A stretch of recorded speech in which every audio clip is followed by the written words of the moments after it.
साक्षी शर्मा।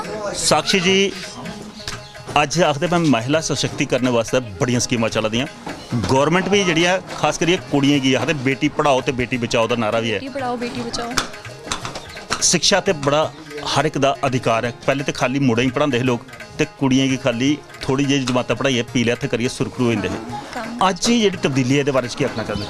अजकल बड़ी सारी चेंजिस आई दी हैं। पहले तो सिर्फ मुड़े घर वाले मुड़े ही पढ़ाते हैं, कुड़ियां कुछ भी नहीं, सिर्फ कम काज लाई रखना, पढ़ाई वगैरह कुछ भी नहीं। थोड़ा बहुत फर्स्ट क्लास या सैकेंड क्लास तक पढ़ाया, वो अगे ब्याह दिते जो थोड़ी बड्डियां हुई। लेकिन अजकल बड़ी ज़्यादा change I the education system which. वो इ'यां कि कुड़ियां ही पढ़ाया जाता, जियां मुड़े ही है उ'आं कुड़ियां एक समान मन्निया जाता।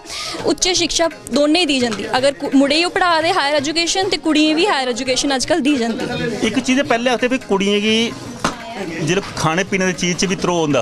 मुड़े की अगर दुद्ध कप देना तो कुड़ी की शाह लगत होंदा। हाँ जी, ये भी मैं सुने दा है। साढ़े कन्नै ते ऐसे कुछ होया नहीं है, लेकिन सुनने च आया, टीवी च प्रोग्राम दिखने होन्ने आ, उधर भी इ'यां लगदा कि मुड़े ही ज़्यादा खाने पीने आह्ली तरफ ज़्यादा दिंदे, दुद्ध दा ग्लास दिंदे, घ्यो दिंदे, पर कुड़ियां कुछ भी नहीं। पर अजकल ऐसा कुछ भी नहीं है, जियां मुड़ा है उ'आं कुड़ी है, दोनें बराबर। घर बनाने दे विच योगदान दिखे जा कुड़ी दा ज़्यादा होंदा या मुड़े दा ज़्यादा होंदा? दोनों का बराबर। क्योंकि अगर हसबैंड वाइफ दोनों, हसबैंड बाहर का काम करता, जॉब वगैरह करता, उ'आं हाउस वाइफ जी है वो घर बनाती, खाना बनाती, बच्चे ही प्रिपेयर करती, स्कूल जाने ताईं भेजदी। दोनों का बराबर का योगदान है। एक चीज़ और अस तुहाडा पुछना चाहते भाई तब्दीली है नवीं।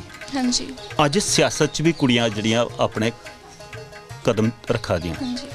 क्या लगता भाई जियां हुण अस दिक्खने भाई साढ़े छोटे तबके दे इलैक्शन होंदी है पंचायती, उहदे विच महिला दा आरक्षण भी रखे दा उन्हें, महिला की भी पंचायती इलैक्शन दे विच मौका मिला। कई सरपंच भी हैं बने दे। क्या वो सरपंच महिला जिहड़ियां फैसले लै दियां न जां उंदे घर वाले गै फैसले करा करदे? नहीं लैने चाहिए। अगर एडमिनिस्ट्रेशन आजकल ये होता कि औरतां भी काफ़ी हायर पुज्जी दियां न, जियां IAS दिक्ख लो, तुस KS दिक्ख लो, तो ये पंचायत है, सरपंच है, अगर वो बनदियां न तो उन्हें अपने फैसले आपूं लैने चाहिए, लोकें ताईं लैने चाहिए फैसले। पर क्यों समाज दे विच अस मती सारी जगह दिक्खने कि उन्हें पूरी आज़ादी नहीं मिलती जिन्ने घर वाले सिर पर बैठे दे? पर मिलनी चाहिए, उ'ऐ है कि मिलनी चाहिए उन्हें भी आज़ादी, क्योंकि हर चीज़ अगर करा दियां न, अगर कम्म करा दियां न, वो बराबर दी कम्म करा दियां, तो फिर उन्हें भी फैसले मिलनी चाहिए या खोइयै ले लैनी चाहिए? खोइयै ले लेनी चाहिए। सच्ची गल ते है, आसानी कन्नै कोई चीज़ नहीं लगती।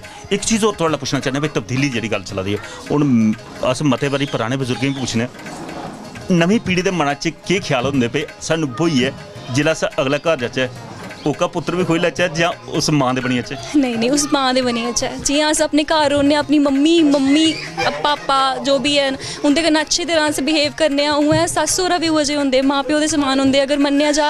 ते अजकल ते वैसे सारे मनदे न, जियां इद्धर मम्मी पापा न उ'आं उद्धर भी मम्मी पापा। तौले गै रिश्ते की गल आई जानी कुड़ी जे एरिया आह्ली कुड़ी अब्बल ते लभदी नहीं है, तो जे बोली ओड़ेआ सामने तो उ'नें आखना फटाफट रिश्ते की गल करो। गल सही है, तो तैयारी हो जानी है। एक और कुड़ी बैठी दी दोस्तों, ओहदे कन्नै भी गलबात करने। केह् नाम जी थुआड़ा? महिमा। महिमा जी पढ़ा करदे हैं जां मगाइड़ दस्सेआ आपां? पढ़ी ले पढ़ा दियां। पढ़ा दियां केह्ड़ी क्लास च पढ़ा दी? मैं MA कर रही हूं। MA क्या करा दियां? MA करा दियां? MA कर रही हूं, मास्टर करा दियां। एक गल खास करिए जिल्लै अस गल करने आं अज साडी बेल्ट फोर्स दे विच भी कुड़ियां जा करदियां। हां जी बिल्कुल। पहले तो लोग आखदे भी ग्राएं च खास करिए कुड़ियां गी बाहर कदम नहीं रखन दिंदे। क्या ये जी आज़ादी मिला करदी है माँ प्यो अज कुड़ियों पर पूरा हक रखिए उन्हें अगे बढ़ने का मौका दिया करते? क्या सोच रखी दी होंदी कुड़ियां अगे बढ़ने वास्ते? कुड़ियां हर फील्ड विच अजकल दिक्खो तुस कुड़ियां हर फील्ड च अग्गे न। जियां मुड़े न, मुड़े कोला ज़्यादा अजकल कुड़ियां अग्गे न। पढ़ाई विच दिक्खो, डॉक्टर्स दिक्खो, बेल्ट फोर्स मेरी हून एक फ्रेंड हून बेल्ट फोर्स च होई है। हर चीज़ मतलब कुड़ियें गी बराबर रखेआ जा रहा है मुड़े कन्नै, तो ये बड़ा अच्छा एक वो है गौरमेंट का भी। गौरमेंट ने भी बड़े ज़्यादा वो कीते दे न फैसिलिटीज़ कुड़ियें ताईं अलग, मतलब रिजर्वेशन रखी दी है हर चीज़ च, ते काफ़ी अच्छा। एक चीज़ और तुहाडा पुछना चाहते भाई अज शिक्षा उच्चरले स्तर पर है, जित्थों तक हो सकदा कोशिश करदा बंदा पढ़ा, कुड़ियां भी पढ़ाना, पर जिहड़े नैतिक गुण दिखे जा वो पुराने बजुर्गें गी अनपढ़ लोकें दे विच जिहड़े नैतिक गुण भरपूर होंदे। अज ते मॉरल वैल्यू दी किताबां भी हैं पर नैतिक गुण वो ज़्यादा है जां अज ज़्यादा न? नहीं अगर घर वाले पहले बच्चे च होंदे हे ते अज भी हैन, क्योंकि घर वाले तो पुराने मतलब पिछे दे गैन ते वो ते बच्चे च अज भी पांदे न। वो ते बच्चे दा रेहा कि बच्चा उसी ग्रैस्प करदा है या नहीं करदा है। ਤੇ ਬੱਚੇ ਪਰ ਡਿਪੈਂਡ ਹੈ। ਪਰ ਮਤਾ ਸਾਰਾ ਅੱਜ ਕੱਲ੍ਹ ਹੁਣ ਫਰਕ ਹੈ ਪਹਿਲੇ ਨਾਲੋਂ। ਫਰਕ ਤੇ ਹੈ ਹੁਣ ਜਿਹਾ ਜੇ ਪੁਰਾਣੇ ਬਜ਼ੁਰਗਾਂ 'ਚ ਅਸੀਂ ਦੇਖਦੇ ਪਏ ਪੁਰਾਣਾ ਬਜ਼ੁਰਗ ਕੋਈ ਲੱਭੀ ਹੁੰਦਾ ਤੇ ਗਰਾਂ ਦਾ ਕੋਈ ਵੀ ਬੱਚਾ ਨੰਗਾ ਉਹਦੇ ਪੈਰੇ ਹੱਥ ਲਾਉਂਦਾ ਹਾਂ ਜੇ ਝੁਕੀਏ ਚੱਲਦਾ ਹਾਂ। ਅੱਜ ਕੱਲ੍ਹ ਤੇ ਮੁੰਨੇ ਕੁੰਜੇ ਨੰਗਦੇ ਹੁੰਦੇ ਕੋਲ। ਨਹੀਂ ਅੱਜ ਕੱਲ ਵੀ ਅਗਰ ਮਾਂ ਪਿਓ ਨੇ ਹੁਣ ਬੱਚੇ 'ਚ ਇਹ ਪਾਏ ਦੇ ਹੁੰਦੇ ਨੇ ਇਹ ਗੁਣ ਤੇ ਬੱਚੇ ਜ਼ਰੂਰ ਇੰਜਾ ਕਰਦੇ ਨੇ। ਇੱਕ ਚੀਜ਼ ਹੈ ਹੁਣ ਤੁਸੀਂ ਐਮਏ ਕਰਾ ਕਰਦੀ ਹੈ ਹਾਂਜੀ ਡੋਗਰੀ ਬੋਲ ਲੈਂਦੀ ਹੈ ਨਾ ਸ਼ੈਲ ਕਰੀ। ਹਾਂਜੀ ਬਿਲਕੁਲ ਅਗਰ ਡੋਗਰੀ ਇੱਕ ਦੋ ਪੁੱਛਿਆ ਜਾ ਤੇ ਹੁੰਦਾ 1 2 3 4 ਹਾਂਜੀ ਆ ਆਈ ਜਾਂਦਾ ਬਿਲਕੁਲ। 59 ਕਿੰਨੇ ਹੁੰਦੇ 69 69 ਐਮਏ ਵਾਲੇ 69 ਬੋਲਦੇ ਨੇ ਤੇ ਜੇ ਕੋਈ ਮੇਰੇ ਖਿਆਲ 'ਚ ਅਨਪੜ੍ਹ ਜਨਾਨੀ ਬੈਠੀ ਦੀ ਉਹਨੇ 59 ਬੋਲਣਾ ਹੈ।